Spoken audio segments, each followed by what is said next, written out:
नमस्कार दोस्तों, कैसे हैं आप सब। स्वागत है आप सभी का नारायण सर क्लासेस में।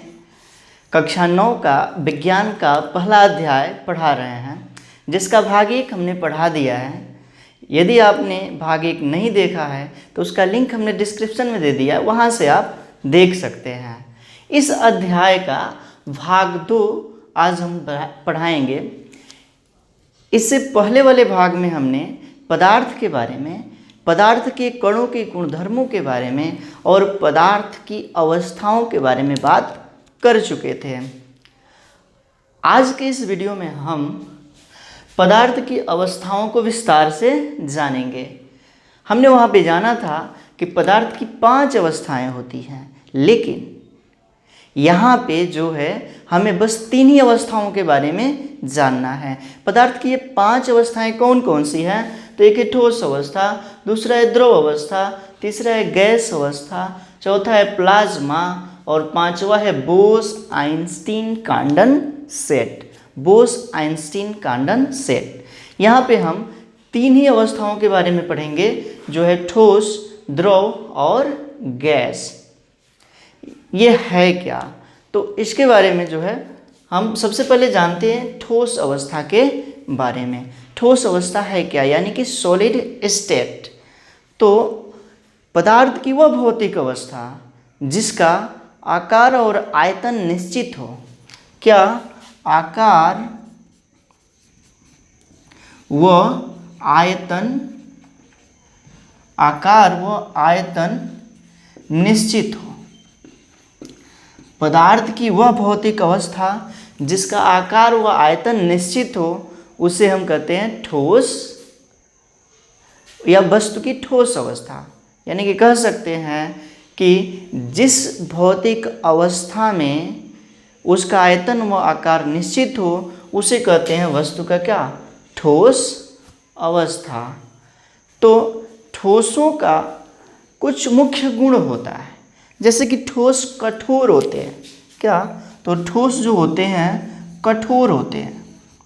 कोई भी ठोस हम देखेंगे, जैसे कि लकड़ी हो गया, मेज, कुर्सी, धातुओं की बनी वस्तुएं जैसे कि लोहा, सोना, ये सभी क्या है? ठोस हैं, जो लक्षण में होते हैं क्या?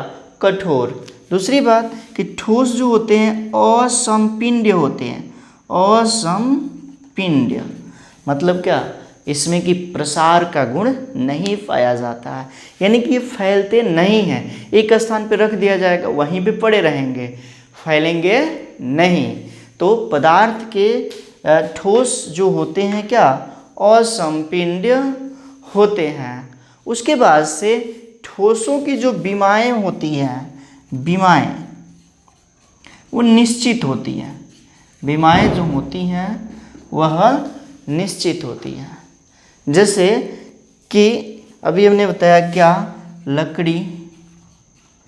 लकड़ी, धातुएं जैसे कि लोहा, सोना, तांबा, ये सब है क्या? तो सभी ठोस है। ठोस के जो कण होते हैं, यहाँ पे हमने देखा क्या? विमाएँ निश्चित होती हैं, यानी कि ये जो कण होते हैं एक निश्चित स्थान पे स्थित होते हैं, अपना स्थान परिवर्तित नहीं करते हैं। यानी कि कह सकते हैं कि ठोसों के जो कण होते हैं बहुत ही पास पास होते हैं। उनके बीच की जो दूरी होती है, यानी कि अंतराणुक स्थान बहुत ही कम होता है। इस कारण से ये जो कण होते हैं एक स्थान से दूसरे स्थान तक जाने में असमर्थ होते हैं, यानी कि नहीं जाते हैं, स्थान परिवर्तन नहीं करते हैं। इस कारण से ठोसों का आकार व आयतन निश्चित होता है। ये तो है ठोस अवस्था। बात करते हैं द्रव अवस्था की। द्रव अवस्था है क्या? तो पदार्थ की वह भौतिक अवस्था जिसका आयतन निश्चित हो, आकार अनिश्चित हो, वह अवस्था द्रव अवस्था होती है। क्या चीज़? आयतन निश्चित परंतु आकार अनिश्चित। पदार्थ की वह भौतिक अवस्था जिसका आयतन निश्चित हो, आकार अनिश्चित हो, वह होता है द्रव अवस्था, यानी कि लिक्विड स्टेट। द्रव जो होते हैं समपिंड्य होते हैं, लेकिन इनमें समपिंड्यता कम होती है। कम समपिंड्य मतलब क्या, ये फैलते हैं। कोई भी लिक्विड होगा, कोई भी द्रव होगा, यदि मुक्त स्थान पाएगा तो फैल जाएगा, और यही क्या है, समपिंड्यता का गुण है। यानी कि द्रव जो होते हैं कम समपिंड्य होते हैं। इनकी विमाएँ निश्चित नहीं होती हैं, विमाएँ अनिश्चित होती हैं। विमाएँ जो होती हैं क्या होती हैं, अनिश्चित होती हैं। उदाहरण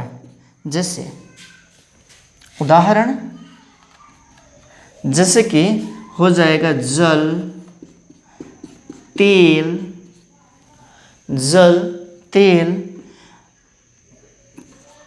द्रवीय पेट्रोलियम आदि। ये सब है क्या, तो द्रव है।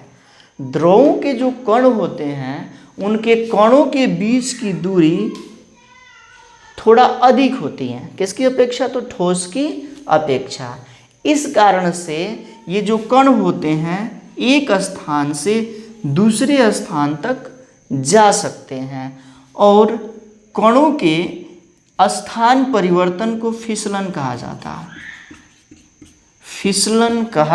जाता है। और एक स्थान से दूसरे स्थान तक जाने के कारण ही इनका आकार निश्चित नहीं होता है, लेकिन ये कण एक सीमा में ही रहते हैं, अपनी सीमा से बाहर नहीं जाते हैं। इस कारण से इनका जो आयतन होता है वह निश्चित होता है। उसके बाद से बात करते हैं पदार्थ की तीसरी अवस्था क्या, तो गैस अवस्था यानी कि गैसियस स्टेट। ये है क्या, तो पदार्थ की वह भौतिक अवस्था जिसका आकार व आयतन कुछ भी निश्चित न हो। आकार व आयतन क्या हो, अनिश्चित हो। किसी भी पदार्थ की वह भौतिक अवस्था जिसका आकार व आयतन अनिश्चित हो, वह अवस्था गैस अवस्था कहलाता है।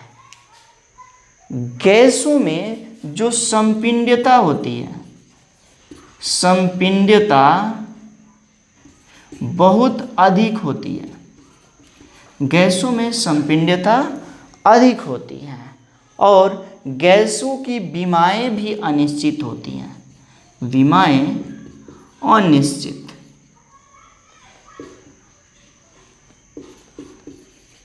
गैसों की विमाएँ जो होती हैं अनिश्चित होती हैं। उदाहरण जैसे hydrogen gas, oxygen gas, methane आदि जो है क्या है, गैसें हैं। गैसों के जो कण होते हैं वो बहुत अधिक दूरी पर स्थित होते हैं। मतलब क्या, इनके बीच की जो दूरी होती है द्रव व ठोस की तुलना में सबसे अधिक होती है। इस कारण इनके जो कण होते हैं एक दूसरे के संपर्क में बहुत कम होते हैं, स्वतंत्र होते हैं।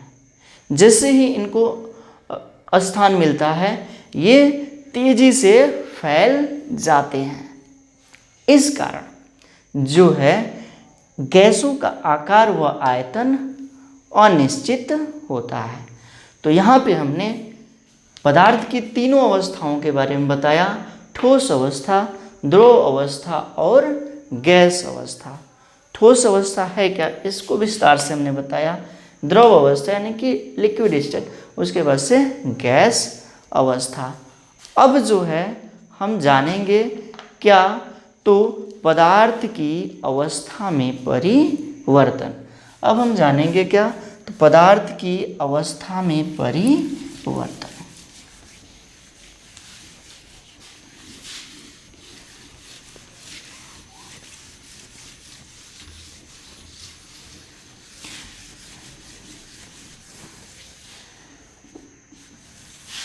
पदार्थ की अवस्था में परिवर्तन।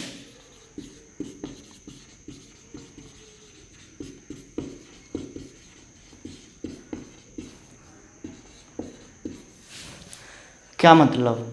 पदार्थ जो होते हैं अपनी अवस्था परिवर्तित करते हैं, यानी कि एक अवस्था से दूसरी अवस्था में जा सकते हैं। जैसे कि ठोस है तो ठोस से द्रव में, द्रव से गैस में।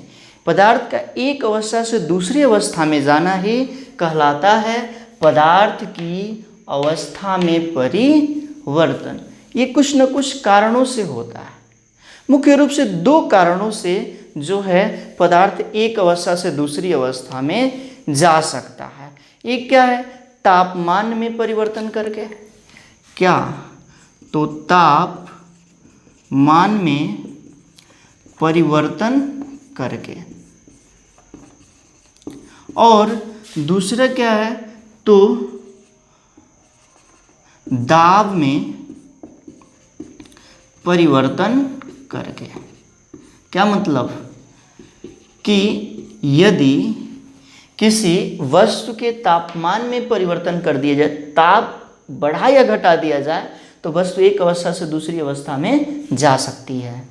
यदि दाब में परिवर्तन किया जाए, दाब कम या अधिक कर दिया जाए, तो वस्तु एक अवस्था से दूसरी अवस्था में जा सकती है। और किसी वस्तु का एक अवस्था से दूसरी अवस्था में जाना ही क्या है? अवस्था परिवर्तन है। तो सबसे पहले जानते हैं तापमान में परिवर्तन करके, किसी वस्तु के तापमान में परिवर्तन करके।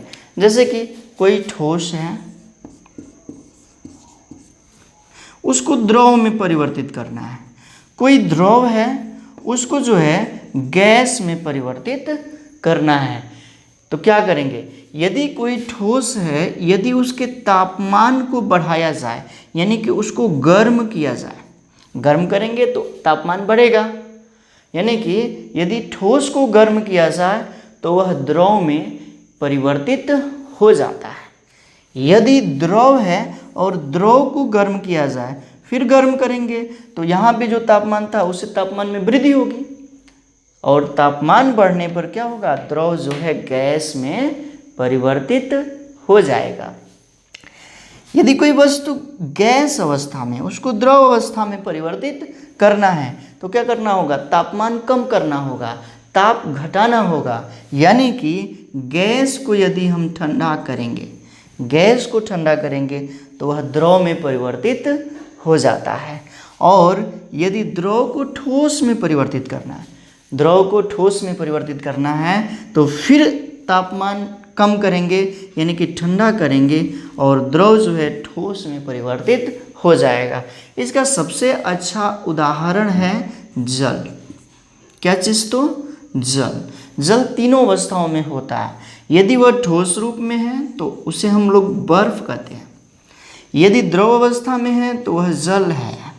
यदि गैस अवस्था में है तो वह जल वाष्प है, यानी कि भाप है। अब यदि बर्फ है और बर्फ को जल में बदलना है तो क्या करेंगे? बर्फ को गर्म करेंगे। जैसे ही तापमान बढ़ेगा बर्फ जल में परिवर्तित होने लगेगा। और जल को भाप में बदलना है तो क्या करना होगा? जल को गर्म करना होगा।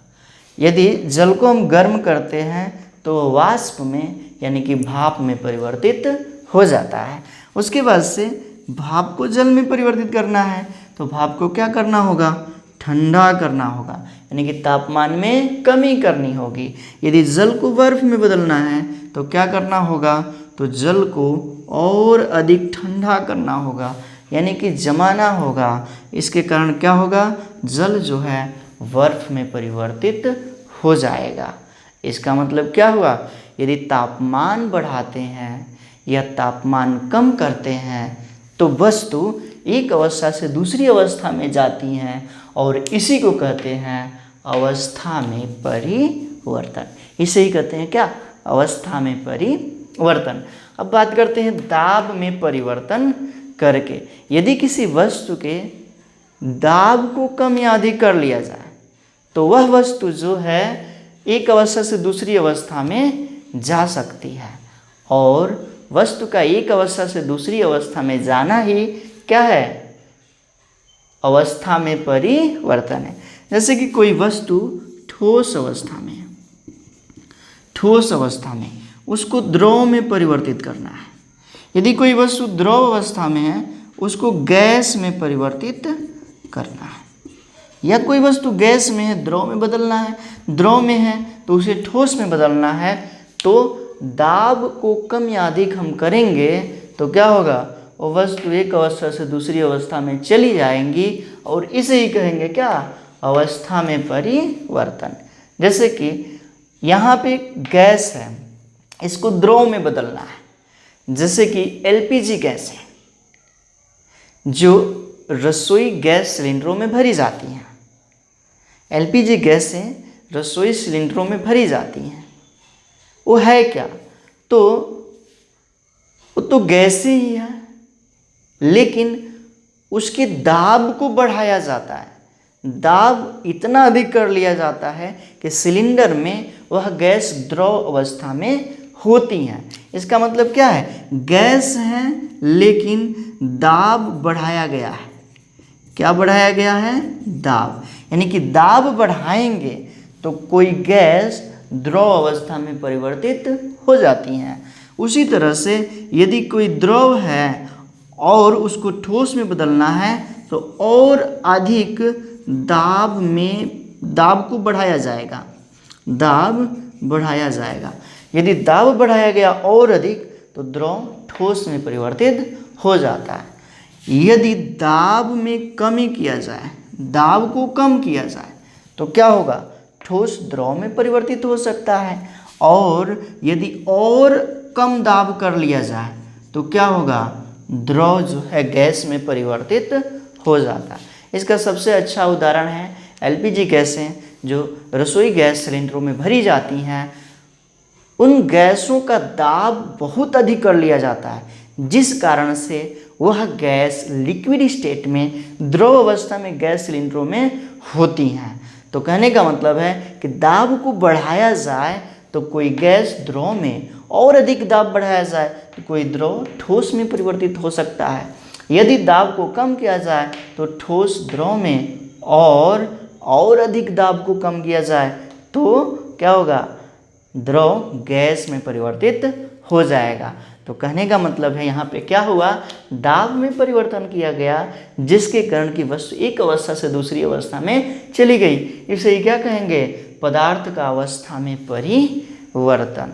अब जो है हम जानेंगे तापमान परिवर्तन के प्रभाव और दाब में परिवर्तन के प्रभाव। क्या, तो तापमान में परिवर्तन के प्रभाव,